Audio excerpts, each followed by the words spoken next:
जैसे ही अपनी कमर सीधी की, उसकी नज़र सामने से आते छगन ओझा पर पड़ी।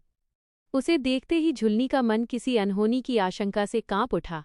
उसने मन ही मन सोचा, पता नहीं आज ये ओझा कौन सी नई चाल सोचकर आ रहा है।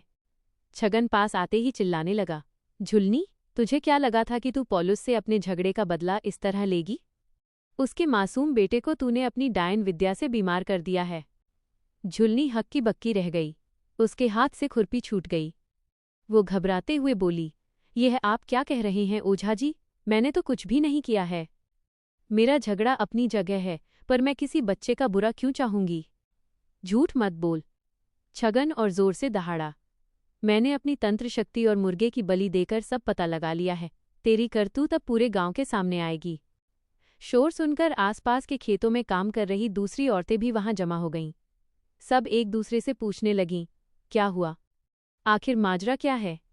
छगन ने भीड़ को देखा और मौका पाकर और ऊंची आवाज में बोला, देखो भाइयों बहनों, ने पॉलुस के बेटे पर जादू कर दिया है।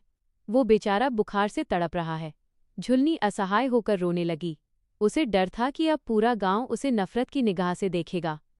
तभी सहिया दीदी भीड़ को चीरते हुए आगे आईं। उन्होंने झुलनी के आंसू पोंछे और छगन की आंखों में आंखें डालकर कहा, बंद करो ये ढोंग। तुम सरासर झूठ बोल रहे हो। छगन सकपका गया, तुम बीच में मत आओ सहिया, मैंने अपनी शक्ति से देखा है। कैसी शक्ति? सहिया दीदी ने कड़क आवाज में कहा, मैं अभी पॉलुस के घर से ही आ रही हूं। उसके बेटे को कोई जादू टोना नहीं, बल्कि मलेरिया हुआ है। डॉक्टर शहर से आए थे, उन्होंने खून की जांच की और दवा दे दी है। डॉक्टर ने कहा है कि कल तक उसका बुखार उतर जाएगा। सहिया दीदी की बात सुनकर गांव की महिलाओं का गुस्सा छगन पर फूट पड़ा।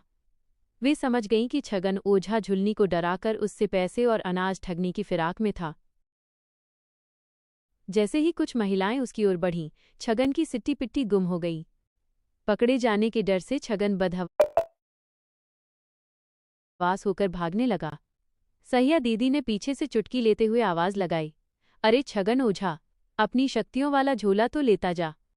गांव की औरतों के ठहाकों के बीच छगन दुम दबाकर खेत से गायब हो गया। झुलनी ने राहत की सांस ली और सहिया दीदी का आभार जताया।